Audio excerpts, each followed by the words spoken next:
It's me, Ian at the Barbecue House today.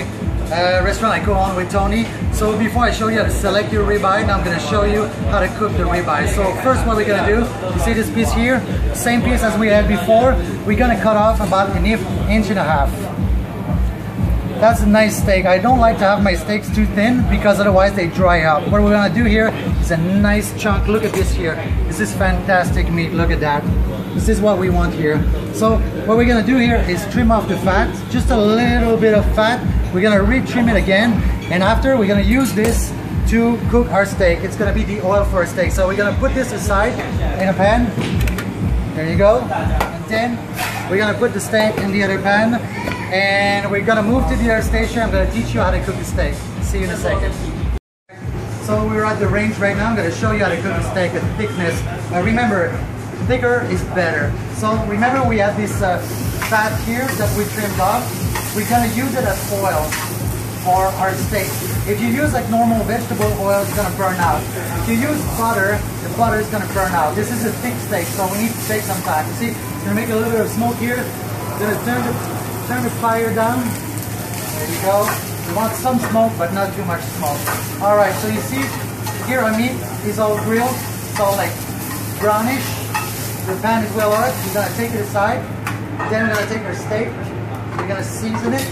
Pan, pepper, not too much, not too little. Some salt. There you go. And then we're gonna sear. Pan on, steak in, and here we go.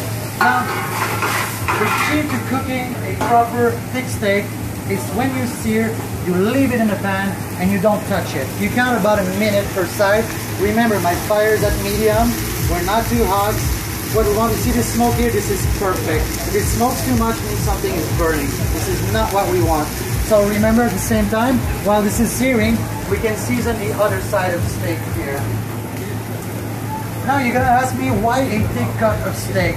The reason is when you pan fry it or when you do it on the grill, it's going to keep its blood on the inside. If you do too thin, the steak dries up. Every time you're at home, you have a steak, it's dried up, it's because it's too thin. You can't let it rest, you can't let the juice settle on the steak. You see here, I want to touch it. I really want to touch it, but I'm not touching it. If I touch it, the sear is not going to be perfect. It's going to take another maybe 30 seconds. The other reason why to have like a thicker cut like this, you get more flavor. All the fat in the middle of the ribeye is going to melt slowly and give it different layers of flavor. It's going to be super awesome. All right, we're about here 1 minute. Now, remember at home, you know, with the pan, make sure you check your stuff. All right, so we're about a minute. Let's flip it, make sure there's some oil everywhere. Then we flip it. Look at this sear. This is the color you want. You see all this fat here? It's all caramelized here. It's melting nice and slow. It's gonna make a delicious steak. This is what you want. Do not put the fire too hot, otherwise you're just gonna burn the outside and then the inside won't be cooked. You're like, why is my steak cold? Why is it too rare? What we're looking here for is a medium rare to medium. The best way to eat a ribeye. You can do ribeyes medium well, but they're gonna get tougher and tougher. It's not a steak designed to be done like super well done or medium well done. You see again here, some smoke coming out, not too much, just a little layer of smoke. I want to touch it again. I really want to touch it again, but I'm not ready yet. We're just gonna wait maybe another 30 seconds. And after that, we're gonna flip it on the side. You can do. Apparently we had a little camera problem. We're back here, only 2 seconds more. So now our sear is almost ready. So what we're gonna do is grab the steak from under, and then we're gonna sear the top layer of fat. Just hold it like this for maybe 30 seconds, 45 seconds. We want to make sure all seared properly. There you go. See this? Looks awesome. Now the next step we're gonna do, just gonna put the steak down for a second. Put the side. We're gonna pick up the steak. Now we're gonna let it rest on the grill. There you go. See that sear? That's perfect sear. So what we're gonna do now, we're gonna let it rest for at least 6 minutes. Don't worry about letting it rest too long. 6 minutes, 8 minutes, 10 minutes is perfect. What we wanna do is let the juice settle inside, and then after that, we're gonna show you what to do after 6 or 8 minutes. Catch you in a second. Our steak is seared for about 7 to 8 minutes, more on the 8 minute side. Now what we're gonna do, remember this fat we had before? Now we're gonna crisp it very, very hard. So I got a pan here, it's very hot, you see smoking. Fire about medium, maybe a little bit more. We're gonna put it inside, and then we're gonna leave it there, and we're gonna cover it.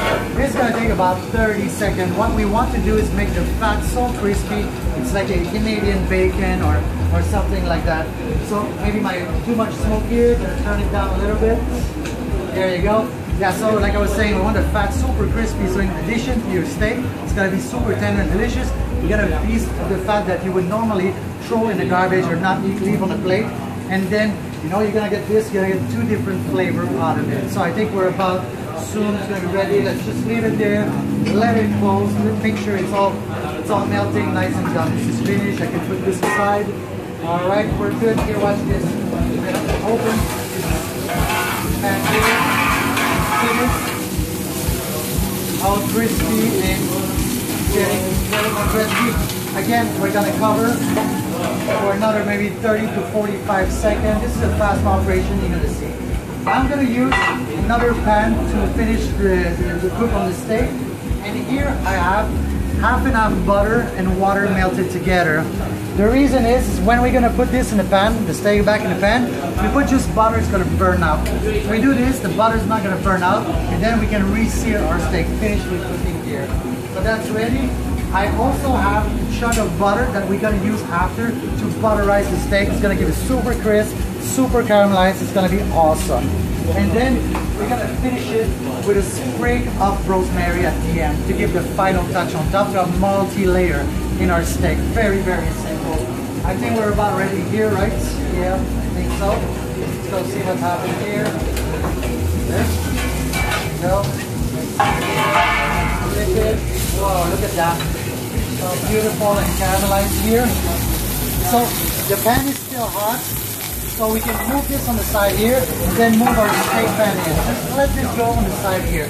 We're gonna raise the volume, raise the temperature a little bit here, make it warm. And like I said, this is our butter and our water. We're gonna drop it in the pan, right there. See all the butter really nice. Make sure the entire pan is all oil. And then we're gonna drop our seared steak inside here. See, so we're gonna grab it, just bring it over, sure it's bubbly. Then we drop the steak in. Then we're gonna raise the temperature a little bit more because there you go. And then this is gonna go very, very fast. We're talking about 30 to 45 seconds. It's not hot enough. There you go. That's gonna be hot enough. So let's do that. Then get this stuff ready. As you can see, my pan is not smoking too much. Resist the urge of touching the steak. Don't touch it. You're gonna see when it's ready a little bit too much here. Yeah, I think that's okay here. Leave it, don't touch it, don't do like I did. About maybe another 20 seconds, I think. Smoking. Make sure you got good ventilation at home. Yeah. Alright, it's time to flip it. There you go. Just gotta move it the right way. And then it's inside. I'm gonna drop my butter in, and then we're gonna butterize this steak. Like this. A nice big chunk of butter. Alright, you see the butter is bubbly now? And then we butterize.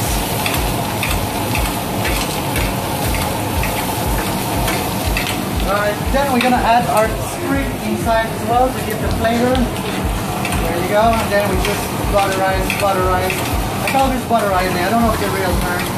Actually, don't really care, I just love it. So here we go, this is hot. There we go.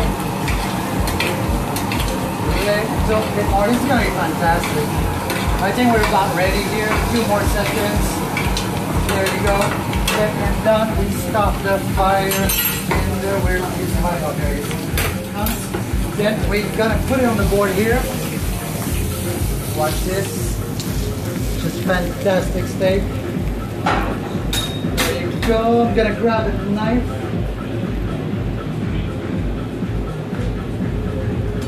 And with my tongs. Look at the color of it. Look at it. It's beautiful. And now I'm gonna slice in it. just to show you what happened on the inside. Alright, so here's the first slice. There you go. And let's slice again. Look at the interior of the steak. You see the layers of cooking inside? That's a double cooking technique actually. You see the outside is all nice and crisp. The inside is maybe medium to a little bit more medium rare. And it's super tender. It's gonna melt in your mouth. So I'm gonna wrap this up. Actually, I'm gonna slice it. I'm gonna eat it after. So I'll catch you in a second. I'm just gonna plate everything and then I'll show it to you. Thanks.